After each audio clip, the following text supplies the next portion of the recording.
Salut la Bulls Nation, bienvenue sur French Bulls TV. De retour à la maison, je sais pas pourquoi, je sais pas, j'avais pas envie, mais alors vraiment pas envie de revenir. J'étais à l'aéroport hier soir avec ma dernière bière et j'étais là, mais pourquoi? Pourquoi je dois prendre ce con d'avion et rentrer? Parce que bah ouais, Chicago c'est toujours autant incroyable de se rendre là-bas. C'était pas la première fois, hein, c'était notre quatrième voyage à Chicago au fil des années. Mais c'est toujours aussi spécial à chaque fois de se rendre dans cette ville que je considère comme la plus belle. Et pourtant, j'en ai vu, hein, on a beaucoup voyagé avec ma copine. Et voilà, Chicago, c'est particulier. Il y a une aura, il y a une vibe, il y a quelque chose là-bas qui est toujours, que j'ai jamais retrouvé ailleurs. Et voilà, c'est toujours fun d'aller là-bas, de vivre ça sur place, d'aller au United Center, de voir les matchs. D'autant qu'en plus, on a, vécu l'histoire, parce qu'on a vu la première victoire de l'histoire des Bulls en NBA Cup. Mais bon, ça, c'est. On va y revenir. On va y revenir. Mais ouais, c'était toujours hyper cool de se retrouver à Chicago. Et avant donc ce back-to-back qu'on est allé voir avec Atlanta et Memphis, il y avait le match à Milwaukee le mercredi. Et ce match, en fait, c'est le jour où on est arrivé à Chicago. Et on avait organisé une sorte de meet-up avec plein de gens que je connais des réseaux sociaux, qui sont fans des Bulls et qui sont à Chicago. Donc je leur avais dit, bah voilà, j'arrive, il faut qu'on se voit, etc. Donc on avait organisé un petit truc et avec donc le match en fond sonore, enfin sur un écran derrière. Et donc on s'est tous réunis, c'était cool, on était une quinzaine et c'était génial de, voilà, des gens avec qui tu parles plein de fois sur les réseaux sociaux, de pouvoir les voir en face de toi, quoi. Donc c'était honnêtement, je pense que c'était le meilleur moyen de débuter ce trip à Chicago. Ça s'est hyper bien passé. On a passé une super soirée. Le match, bon, on l'a regardé un peu d'un œil, quoi. Donc j'ai pas franchement tout vu. C'est difficile de faire une analyse, mais j'ai quand même vu le troisième quart-temps où Giannis nous a défoncé. Peu importe les match-ups qu'on mettait face à lui, il faisait voler son gars et il allait mettre ses points, provoquer ses lancers francs. Le troisième quart-temps, il a duré une éternité parce qu'il était à chaque fois au lancer franc. Il a mis 25 points sur les 29 des Bucks dans le troisième quart-temps. Et curieusement, on gagne malgré tout ce quart-temps. Je crois qu'on le gagne 32-29 ou 33-29, un truc dans ce style, malgré l'énorme show Giannis qui était assez discret jusque-là, mais ensuite il nous a pulvérisé. Et on était sur un match qui était relativement serré jusqu'à 3, 4, 5 minutes de la fin. Et après, on a loupé quelques shoots, on a enchaîné quelques shoots un petit peu douteux. Et puis Milwaukee, eux, ont rentré des gros shoots et ils ont gagné ce match. Mais voilà, c'était pas une prestation affreuse de la part des Bulls sur ce match-là. Donc, ma foi, ça arrive, hein, perdre à Milwaukee. On est pas... En plus, ils sont sur une bonne série là. Au début, ils ont très mal débuté. Et on avait déjà gagné chez eux en début de saison. C'était notre première victoire de la saison.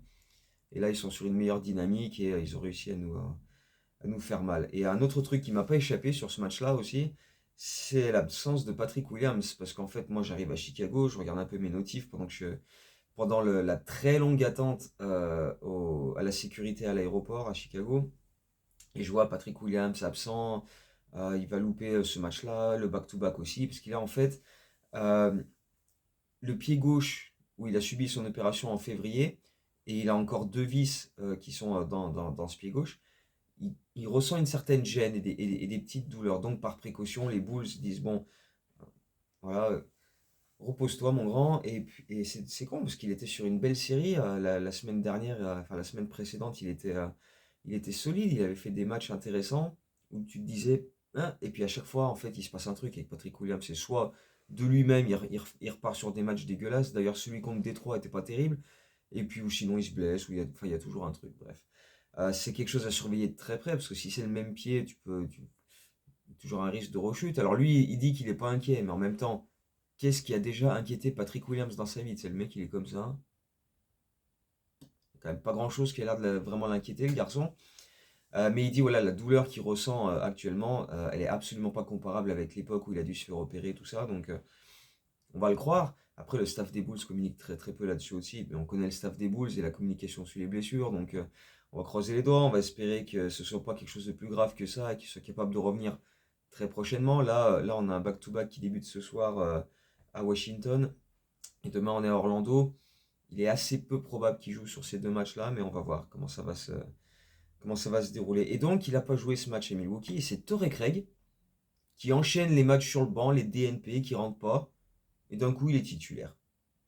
Alors, il a fait une bonne première mi-temps. Je crois qu'il a même fini à 15 points. Sur la deuxième mi-temps, on l'a moins vu. C'est pas ça le problème. On sait que Torrey Craig, c'est un bon joueur. Voilà, il est capable de dépanner tout ce que tu veux, pas de souci. Mais le problème, c'est pourquoi Torrey Craig alors que bah, c'est l'occasion de donner des minutes à des joueurs plus jeunes que tu veux voir progresser dans la saison, notamment Matas Bouzelis. Et donc j'ai trouvé cette option-là un petit peu étrange. Et après le match, j'ai entendu une explication en gros, Billy Donovan disait que il voulait pas mettre Matas dans le 5 parce qu'il aurait dû défendre sur Giannis tout le match. Et bon, vu les travaux que le bulldozer grec il a fait dans le troisième quart-temps, où peu importe qui tu mettais, le mec il volait et l'autre il allait mettre son panier plus la faute, parce qu'à chaque fois que Giannis va au panier, il y a faute. Donc, ok, peut-être, pourquoi pas, parce que c'est clair qu'en termes de différence de puissance physique entre les deux, entre Matas et Giannis, oui, c'est sûr qu'il y a quand même un écart assez considérable. Mais bon, on a vu euh, des mismatchs où voilà, Giannis se retrouvait face à Zach LaVine, face à Giddey, face à. Et les mecs, ils ont tous volé les uns après les autres. Donc bon. Pourquoi pas. Par contre derrière, ouh, on l'a vu le Matas. Le back-to-back Atlanta-Memphis, là, les deux matchs qu'on est allé voir. Ouh, là ouais, là on a vu du Matas et honnêtement, j'ai surkiffé. J'ai surkiffé. Alors évidemment, ça vient du fait que bah, j'étais sur place, quoi. Donc forcément, quand tu es dans le stade, tu vis les trucs de manière différente que quand tu es devant ta télé. D'ailleurs, ce match-là, c'était de la NBA Cup et donc il y avait le parquet spécial en rouge et il défonce pas autant les yeux qu'à la télé. Donc ça doit être, je sais pas, les lumières, la manière dont c'est filmé, je sais pas. Mais quand t'es là-bas, ça t'agresse pas pareil. Ça passe, ça passe. Après, c'est con d'avoir un parquet dont tu te sers que 2 fois dans l'année. Mais après, ça, c'est pas moi qui gère. Mais sur ce match contre Atlanta, ce qui était intéressant, c'est que du coup, Billy Donovan a changé encore une fois son 5 de départ. Excite Torrey Craig, qui retrouve le banc, les DNP, ou alors juste 3-4 minutes par-ci par-là. Et Ayo Dosunmu le remplace dans un 5 ultra small ball où tu as donc Vooch. Et ensuite, bah, tu n'as que des arrières avec Guidi, Zach, Kobe et donc Ayo Dosunmu. Et donc ça modifie également les rotations. Et ça a permis à Matas Bouzelis d'avoir plus de minutes et de se mettre en évidence. Et pour se mettre en évidence, il s'est mis en évidence le gamin. On a vu son habituelle énergie défensive, ses interventions au bon moment, des bonnes rotations, des close-out. Mais on l'a aussi vu se montrer en attaque. Et franchement, il a profité de. Bon, après, c'est Atlanta, leur défense, elle n'est pas ouf. Hein. Mais voilà, il y a eu beaucoup d'espace bah, dans lesquels s'insérer et dont il a pu profiter. Et puis voilà, on a joué sur un gros rythme aussi. Et donc tout ça a permis à Matas de se montrer offensivement. On l'a vu filer au cercle, claquer un gros dunk. On l'a vu voilà, rentrer quelques 3 points. Contre Memphis aussi, il a claqué 2 dunks énormes. Et il était à l'origine de quelques runs qui ont remis l'équipe un peu dans le bon sens dans ce match-là aussi. Mais voilà, on l'a vu vraiment énergique, déterminé, en grosse confiance, avec vraiment cette envie d'aller au cercle, d'aller faire mal. Il a mis quelques 3 points dans les corners aussi. Et tu vois que son shoot, son geste est déjà meilleur qu'en début de saison. Donc on peut remercier Peter Patton pour ça. Et voilà, balle en main, il a fait les bons choix, il a joué juste, il n'y avait rien de vraiment forcé, il n'y a pas eu de déchets plus que ça. Donc vraiment, et puis tu vois qu'il a cette hargne, cette énergie, qu'il a vraiment. Comme si, tu vois, depuis le début de saison, il jouait pas trop. Là, il a dit ça y est, là, j'y vais et je défonce tout sur mon passage. Et il s'est régalé et il nous a régalé. Donc, il a mérité ses minutes, clairement. Il a joué 49 minutes sur ce back-to-back Atlanta-Memphis. Et voilà, très peu de déchets, très peu d'erreurs de sa part. Et clairement, il a gagné des points pour s'insérer dans la rotation de manière régulière, quoi. Pas juste jouer 6 7 8 minutes comme c'était le cas en début de saison, où à l'époque, Billy Donovan disait Matas, il doit mériter 6 minutes. Eh, devine quoi, mon coco? Là, il les a mérités. Donc maintenant, alors c'est sûr, ouais, il manquait Patrick Williams, il manquait sur le match contre Memphis, il manquait aussi Julian Phillips qui était malade. Mais même une fois que ces gars-là sont revenus, Matas doit jouer. Matas doit avoir des minutes pour sa progression. Mais voilà, pas uniquement. Juste parce que voilà, le gamin a montré que il méritait d'être là et qu'il n'était pas le 11e, le 12e, le 13e gars de la rotation, mais plus un mec 6-8 que voilà, 10-13 quoi. Clairement, il a montré de très très bonnes choses sur ces deux matchs. Et voilà, maintenant, il a mérité ce temps de jeu que Donovan disait il fallait qu'il le mérite. Maintenant, il l'a mérité. Et une fois que tout le monde sera revenu de blessure, il devra continuer d'être dans la rotation parce qu'il a fait exactement ce qu'il fallait pour ça. Il a fait ce qu'on lui a demandé. Et, euh, et tu vois déjà une certaine progression. Donc, Matas, ouah, franchement, quand il est parti claquer ses dunks là qu'il a mis contre Atlanta et Memphis, ouah, ça a fait lever la salle. Et puis tu vois que le gars, il est apprécié, il est du coin. Et puis, tout le monde a envie de le voir jouer, quoi. Il est électrisant, la foule demande que ça, tu vois, des actions un petit peu comme ça, où ça réveille un peu, ça fait changer le momentum, etc. Euh, voilà, tu le vois dans l'United Center, dès que Matas se précipite vers ça, que t'anticipes et tout le monde se lève, et boum, et là, tu vas te claquer un dunk de barbare. Et voilà, la salle, elle réagit à ça, ça apporte de l'énergie sur le parquet pour les joueurs et qui s'en nourrissent, et voilà, c'est ce genre de joueur-là, donc... euh, voilà, il a été hyper plaisant. Je crois que c'est le joueur qui m'a le plus fait kiffer sur ce back-to-back là-bas au United Center. Et il n'est pas le seul, évidemment. Il y en a d'autres sur qui on peut parler. J'ai beaucoup aimé Josh Giddey. Euh, En fait, à croire qu'il faut que je sois au stade pour qu'il joue bien, parce que ça avait déjà été le cas cet été où j'avais vu un match de l'Australie aux Jeux Olympiques à Lille. Et il avait été plutôt bon. Et là, c'est vrai que ces dernières semaines, on en parlait dans les dernières vidéos, c'était pas terrible, quoi. Il y avait des matchs franchement très insipides de sa part. Et là, sur ce back-to-back, il a été excellent. On l'a vu flirter avec le triple-double les deux fois, notamment le deuxième. J'ai cru qu'il y allait, mais comme il a continué de pas trop jouer les fins de match, mais du coup il n'a pas vraiment pu. Mais euh, sur ces deux matchs-là, il a été excellent. Il a imposé le tempo. Il a été, voilà, rebond, je lève la tête. Ah, il y a Phillips qui court, il y a Matas qui court, il y a Ayo qui court. Boum, longue balle. Boum. Et tout de suite, tu vois, quand, quand, quand on dit que les Bulls ont le meilleur pace de la ligue, Josh Giddey, il est en grande partie responsable de ça, parce qu'il est vraiment capable en une passe, trouver tout de suite le mec qui fait l'appel dans le dos, qui cut backdoor, qui va, tu vois. Il est capable de trouver des passes assez improbables dans des angles parfois un peu compliqués, mais c'est toujours spot on, c'est dans le bon tempo, c'est dans les mains du mec qui est prêt à shooter. Voilà, il était vraiment excellent dans ses choix balle en main. Il y a très peu de déchets de sa part. D'ailleurs, le match contre Memphis, pas une seule balle perdue sur ce match-là, donc il a été vraiment très bon. Et voilà, il impose le tempo, il régale ses partenaires. Zach LaVine aussi lui a envoyé deux trois passes pour quelques dunks bien sentis aussi. Que ce soit sur drive and kick, que ce soit sur jeu placé, que ce soit en transition, il arrive toujours à trouver la bonne passe. Donc il a vraiment été plaisant. Il a rentré quelques shoots aussi. Bon, pas forcément à 3 points, mais il y a eu des attaques du cercle intéressantes. C'est vrai que depuis le début de saison, c'est pas là où il a la plus grosse réussite. Il y a plein de fois, il a attaqué le cercle et les lay-ups ressortaient. Mais là, sur ces deux matchs-là, il y a eu beaucoup plus de réussite que précédemment. Donc voilà, on peut que espérer que ça lui permette d'emmagasiner un peu de confiance et que ça continue comme ça pour lui. Et même défensivement, il n'a pas toujours été ridicule. Le match contre Atlanta, il y a eu des séquences où il a été plutôt à l'aise, parfois en début de match sur Trae Young parce qu'il a fait jouer un peu sa taille. Euh, et puis il y a aussi ce contre énorme qu'il met sur son compatriote Dyson Daniels. Au départ, les arbitres sifflent une faute. Billy Donovan a utilisé son challenge et du coup ils ont inversé le call parce que c'était un contre propre et net. Dyson Daniels qui partait au dunk et Guidé qui arrive, qui lui met une méga bâche en haute altitude. C'était propre. Franchement, c'était génial. C'était peut-être une de mes actions préférées pardon, de ce match-là, tellement c'était bien fait. Et puis en plus, avec la vérification vidéo et le call inversé qui devient du coup ce contre, c'était vraiment cool. C'était vraiment un moment sympa. Bon, il y a eu d'autres moments où il s'est fait bouger en défense aussi, parce que ça reste Josh Giddey qui est pas non plus. Voilà. Notamment contre Memphis, où même Scottie Pippen Jr. L'a bousculé. Bon, Tu me diras, Scottie Pippen Jr., il a bousculé tout le monde sur ce match-là, hein. Il a fait un match exceptionnel. On aurait dit Scottie Pippen il y a 30 ans, United Center, quand il cartonnait toutes les autres équipes.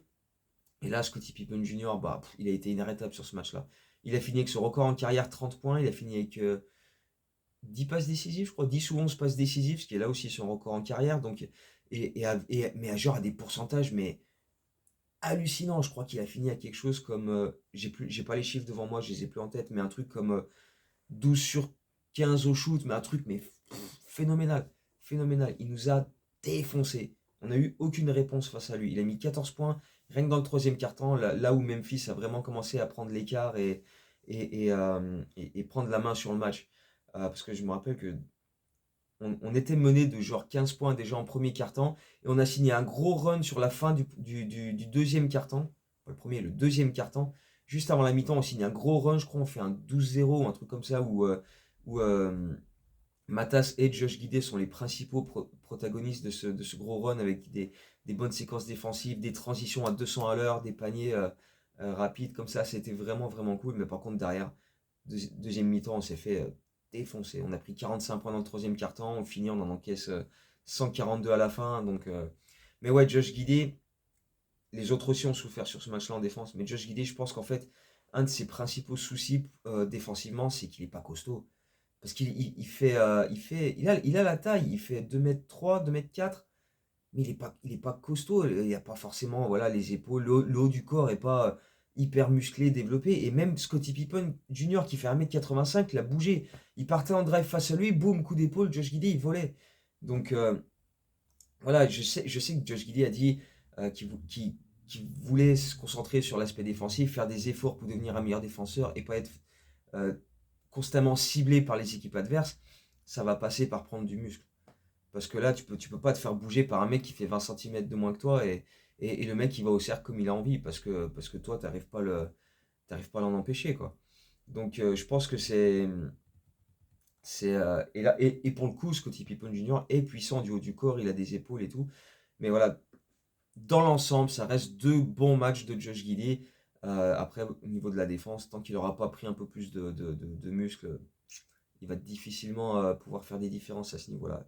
Mais voilà, j'ai beaucoup kiffé les deux matchs de Josh Giddey sur ce back-to-back, et c'était vraiment, vraiment cool. Et on peut que espérer que ça lui permette de continuer sur cette lancée, parce que c'était très, très solide, et voilà, on veut voir ça de manière plus régulière, quoi. Parce que le match à Milwaukee, il est totalement passé au travers, par exemple. Donc voilà, maintenant, il faut enchaîner, quoi.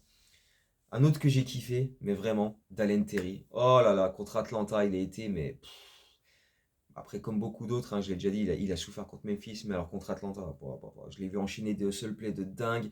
Je l'ai vu se jeter dans les premiers rangs pour récupérer un ballon. Je l'ai vu intercepter des ballons et mettre en place des contre-attaques, mais genre 2, 3 fois de suite. À chaque fois, il était bien placé, il anticipait, il coupait les lignes de passe. Il était là, il se positionnait devant son gars, et il a été excellent. Les hustle plays de malade. Il a même rentré des paniers à 3 points. Il a fait 2 sur 2 contre Atlanta. Et déjà à Milwaukee, il avait fait 2 sur 2. Deux matchs de suite à au moins 10 points pour Terry à Milwaukee et contre Atlanta. C'est assez rare pour lui. Parce que c'est pas. Terry à l'heure actuelle, si tu regardes ses stats, tu dis ouais, bon, c'est pas mirobolant. C'est peut-être 2 rebonds, une passe par match, moins d'une interception. Mais quand tu le vois faire sur le parquet, c'est pas un joueur de stats plus que ça. Enfin, c'est pas les stats, c'est un peu comme Caruso. Tu vois ses stats, il va finir à 6 points, 8 rebonds, 4 passes, 3 interceptions. C'est pas les stats les plus mirobolantes, mais l'impact, il est là. Au plus minus, il a été excellent. Et puis surtout, ce qui m'a plu, c'est que balle en main, et souvent, il a la balle en main, quand celui qui remonte la balle, qui met des trucs en place, il y a très peu de déchets, il y a très peu de mauvais choix. Plein de fois, les années précédentes, et c'est un peu arrivé le match contre Memphis, mais je pense qu'il y a eu beaucoup de fatigue aussi, parce que c'était le 5e match en 7 jours pour toute l'équipe. Back-to-back, un jour off, le déplacement à Milwaukee, jour off, et encore un back-to-back. Au bout d'un moment, ça puise, hein, dans les réserves. Et sur ce match-là, il y a eu un peu plus de décisions plus difficiles, on va dire. Mais sur les matchs précédents, de meilleurs choix voilà, là, il faut que j'attaque le cercle. Là, il faut que je ressorte la balle. Là, il faut que tu vois, juste des meilleures décisions. Et Terry, le match contre Atlanta, il a attaqué le cercle à bon escient quand il a vu qu'il y avait de l'espace, quand il a vu qu'il y avait un match-up favorable face à lui. Il allait provoquer des lancers. Il a fait 6 sur 6 au lancer franc. Et ça, c'est très bien. C'est très très bien de sa part parce que tu sais que c'est même s'il y a un petit peu de progrès dans sa mécanique de shoot et il rentre quelques paniers à 3 points, c'est pas encore sa spécialité. Et quand il a l'occasion d'attaquer le cercle, il faut qu'il aille chercher ses points au lancer franc. Et là, c'est ce qu'il a fait sur ce match-là et c'est vraiment, vraiment plaisant. C'est ce qu'on veut voir de sa part. Faire les bons choix, pas être une machine à turnover comme il pouvait l'être parfois les premières années où il fonçait dans le tas et après, bon, on verra ce qui se passe. Là, non, quand il part au cercle, il sait exactement ce qu'il va faire. J'ai un match-up favorable, je l'attaque. Il y a quelqu'un en face de moi qui est plus costaud, je vais ressortir la balle sur un mec démarqué. Et tu vois, c'est juste, voilà, sa progression, elle fait vraiment plaisir. Et en plus, petit bonus, mais vraiment super sympa, à la fin du match, j'ai récupéré, j'ai récupéré sa serviette. Voilà, c'était à Dalen Terry. Euh, J'étais vers le couloir où les joueurs retournent au vestiaire après le match. Et donc il y a Ayo qui s'est arrêté pour signer un autographe à un gamin. Terry, il est passé à ce moment-là, il avait sa serviette autour du cou, il l'a pris, il l'a balancé. Et du coup, je l'ai récupéré. Voilà, ça fait un souvenir vraiment, vraiment cool de, de ce match-là en plus. Je sais pas où je vais la mettre, si je vais l'accrocher quelque part pour la mettre en vue pour les prochaines vidéos. Je sais pas si je vais la laver. Non, je pense pas.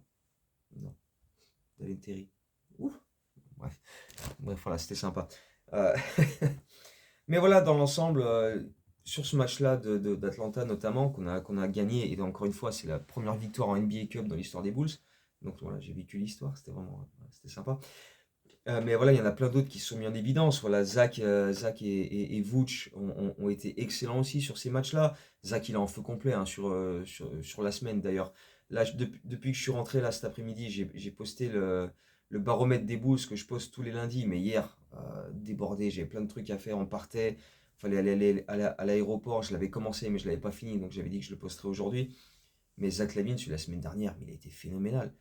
Ça a commencé à Détroit quand il a mis 6 paniers à 3 points dans le quatrième quart-temps. Et depuis, il a enchaîné. D'ailleurs, ce match-là à Détroit, il finit à 25 points. C'est son plus faible total de points sur toute la semaine dernière. Après, il a fait des matchs à 26, 27, 29. Et encore une fois, en bombardant dans tous les sens. Sur la semaine dernière, il tourne quasiment à 55% au shoot, quasiment 50% à 3 points et 100% au lancer franc. En feu. En feu. Tu t'approches, il est brûlant, il est brûlant. Et d'ailleurs, là, très prochainement, dans le back-to-back qui va débuter ce soir, très certainement, il va devenir le joueur des Bulls qui a inscrit le plus de paniers à 3 points dans l'histoire de la franchise. Parce qu'il en est actuellement à 1042 et devant lui, Kirk Henry en est à 1049. Donc là, ce soir à Washington ou à Orlando demain, je pense que Zach LaVine va devenir le numéro 1 all-time aux Chicago Bulls en termes de paniers à 3 points inscrits. Avec pas mal de tentatives en moins par rapport à Kirk Henry d'ailleurs aussi. Vooch aussi a été excellent et d'ailleurs il continue d'être sur des pourcentages records en carrière là. De toute sa carrière, il n'a jamais eu d'aussi bon pourcentage au shoot global, à 3 points, au lancer franc, en termes d'efficacité, il est mais sur du all-time pour lui. C'est all-time. Et en plus, il donne d'excellentes passes et tout. Donc voilà, c'était plaisant à voir ça aussi, les vétérans qui apportent de bonnes choses. J'ai beaucoup aimé Jalen Smith aussi, qui a fait 4 sur 5 à 3 points contre Atlanta, qui a claqué un gros dunk contre Memphis, qui a mis quelques contres aussi, qui continue de faire le taf que j'imaginais qu'il ferait au moment où on l'a signé. Au moment même où il était libre et que j'avais tweeté 3 jours avant qu'il signe, si j'étais les Bulls, j'irais le chercher. Et moi, franchement, il me régale, Jalen Smith, j'adore ce joueur.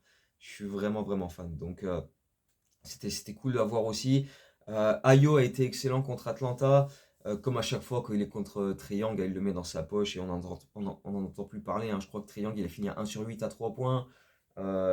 Il a passé une sale soirée, franchement, on l'a très très peu vu. Rizachi, on l'a très peu vu aussi. J'aurais aimé le voir un peu plus. Tu vois, il a mis un panier en début de match, mais derrière, je sais même pas s'il avait joué plus de 15 minutes.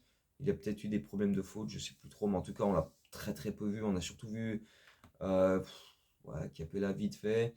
Mais à part ça, ouais, Dyson Daniels et Jalen Johnson qui est incroyable. Mais sinon, bon, c'était. Voilà. Mais Ayo a été tellement fort pour une fois de plus effacer Trae Young. Et puis il a été efficace de l'autre côté. Il a mis 20 points, ce qui est son deuxième meilleur match de la saison au scoring. Donc Donc voilà, il a fait un super taf. Mais voilà, bref, une victoire contre Atlanta, une défaite contre Memphis où t'en prends 142 quand même. Et c'est la troisième fois cette saison qu'on prend au moins 140 points sur un match. Mais c'est tellement fun, tellement cool, tellement génial d'être United Center. Euh, voilà, pour ça, pour l'ambiance, pour l'atmosphère, pour, tu sais, l'entrée iconique avec la musique Alan Parsons Project, avec Sirius, euh, avec Benny qui se balade dans les tribunes, qui est passé pas loin aussi. Euh, voilà, c'est tellement génial d'être là-bas, dans cette ville qui est tellement incroyable. En plus, on a eu un temps. Il a neigé le jeudi, mais ça n'a pas tenu plus que ça. Et derrière, même si il faisait froid, pour une fin novembre à Chicago, tu t'attendais à bien pire que ça. Et au final, on s'est régalé, quoi. Donc c'était vraiment, vraiment génial. En plus, là, en sortant du stade contre Memphis, en sortant de notre tribune, on fait un peu le tour. Je tombe sur Tim Sinclair, le speaker du United Center. Donc voilà, on a discuté un moment, c'était super cool aussi. Donc voilà, c'était des petits bonus super sympas, quoi. La serviette de Dalen Terry, voir Tim Sinclair après, donc c'était cool. Et en plus, après les deux matchs, j'ai aussi été invité à participer au show d'après-match d'un média local qui s'appelle CHGO. Et ils font des vidéos en live sur YouTube avant, après les matchs, euh, pour parler du match, etc. Et c'est des gars que j'avais rencontrés lors du match à Paris. Et donc on a sympathisé, on était en contact et tout. Et quand je leur ai dit que je venais à Chicago, ils ont dit: Ah bah passe nous voir au show. En plus, leurs studios sont à genre 15 minutes à pied du United Center. Donc après le match, je les ai rejoints là-bas. Et voilà, c'était vraiment cool d'être invité par eux. Et voilà, de participer à ce show qui est quand même extrêmement, extrêmement réputé. Ça fait 2 3 ans maintenant, mais ça a pris une vraie, vraie ampleur. Et d'ailleurs, c'est un média où, en fait, où il y a toutes les équipes de Chicago qui sont représentées. Eux ils s'occupent des Bulls, mais il y a d'autres types qui s'occupent des Cubs, des Blackhawks, des Bears, des White Sox. Et il y a aussi le même genre de média à Dallas, à Phoenix, à Denver. Enfin voilà, il y a quelques villes qui commencent à, ouais, c'est vraiment un réseau qui prend de l'ampleur. Et voilà, c'était juste super cool parce que c'est des mecs qui sont super bonnards, qui nous ont conseillé des super adresses pour aller manger aussi. Notamment, là, depuis le début de saison, ils ont Will Perdue qui a rejoint leur crew. Donc, il était là aussi et c'était génial. Bah, voilà. Will Perdue, 4 fois champion NBA, 3 fois avec les Bulls. Euh, et le mec est une crème. Il est adorable. Il a été tellement cool avec nous. Dans le show, il l'appelle Oncle Will. Parce que voilà, c'est vraiment l'oncle cool. Tu vois, il est super avenant. Il vient te voir, il te demande comment ça va. Il t'implique dans le truc. Il te pose des questions. Il te fait sentir comme chez toi, quoi. Et franchement, il a été génial. Il nous a booké un brunch dans le resto, un des restaurants que tient sa femme dans le centre-ville de Chicago. Et on s'est régalé. On s'est régalé. Donc franchement, ouais, il a été hyper, hyper cool avec nous. Et tout le monde a été vraiment, vraiment cool avec nous. Voilà, Team Sinclair au United Center, les gars que je connais dans les bureaux, les gars que j'ai rencontrés au début du voyage, que je connaissais que de Twitter et tout. Euh, les mecs de CHGO ont été, voilà, tout le monde a été extrêmement, extrêmement, extrêmement cool avec nous. Voilà, on s'est senti chez nous, quoi. Et c'est pour ça, pourquoi je suis revenu. Pourquoi on est revenu? Franchement, je sais pas. Je suis en déprime. Je suis en déprime. C'était tellement un voyage génial. Comme je disais, c'est la quatrième fois qu'on va à Chicago, mais j'ai l'impression que c'est de mieux en mieux à chaque fois, quoi. Parce qu'on commence à connaître du monde, on a des potes là-bas. On a tellement visité de trucs qu'on connaît la ville quasiment par cœur maintenant. Ouah, c'est génial. Franchement, je sais pas pourquoi je suis revenu, ça me gonfle. Quelle tristesse. Bref, bref. Après ce back-to-back Atlanta-Memphis, les Bulls ont eu 2 jours de repos, ce qui était que la deuxième fois de la saison quand même. On a vraiment bien enchaîné. Et là, on repart sur un back-to-back. On est à Washington ce soir, on est à Orlando demain. Euh, et après ces 2 matchs-là, on aura déjà joué 20 matchs. Donc on est quasiment au quart de la saison quand même, ça passe vite. Julian Phillips sera de retour ce soir. Il était malade sur le dernier match, mais là ça va mieux. Patrick Williams, c'est peu probable qu'il joue. Lonzo Ball, ils l'ont fait passer de out à doubtful, qu'on peut traduire par douteux, littéralement. Je pense pas qu'il jouera ce soir, ni demain, parce que bah, ça reste un back-to-back, et puis bah, il revient tout juste. Enfin, il a pas. j'ai pas l'impression qu'il a encore eu le feu vert des médecins. C'est juste il est là, il accompagne l'équipe, mais honnêtement, même s'ils l'ont passé en douteux, je pense pas qu'il joue ce back-to-back. Et éventuellement, Boston, quand on revient à Chicago vendredi pour la NBA Cup, sachant que derrière, on aura encore 2 jours de repos, donc s'il joue juste un match, avec certainement une limite de minutes, parce que bah, ça fait, il a loupé quoi, 3 semaines maintenant, ça fait à peu près, plus de 3 semaines même. Donc, s'il revient contre Boston, qui joue quelques minutes, après on a 2 jours sans jouer, donc ça lui laisse le temps aussi de, voilà, de se reposer, voir comment ça a réagi. Parce que bon, quand tu as mal au poignet et que c'est le poignet avec lequel tu dribbles et que tu shootes, bon, bah, cette limite, quand même, forcément, pas mal. Donc, on va voir ce qui va se passer avec Lonzo Ball. Ce serait cool de le revoir prochainement, mais dans le même temps, tranquille, prends le temps, ne précipite rien, reviens quand t'es bien, et voilà, va pas revenir pour aggraver un truc ou te reblesser, ce serait quand même très très con, quoi. Donc, voilà, on va suivre ce back-to-back, voir ce que ça va donner. Je pense qu'il y a moyen de battre Washington. C'est quand même l'opposition entre les deux pires défenses de la ligue. En termes de moyenne de points encaissés par match, c'est les deux pires. Washington en encaisse 122,9 et nous on en prend 123,9. Merci le match à 142 points encaissés contre Memphis samedi soir, quoi. Euh, mais voilà, voilà. Je suis dégoûté d'être revenu. Chicago est tellement génial comme ville.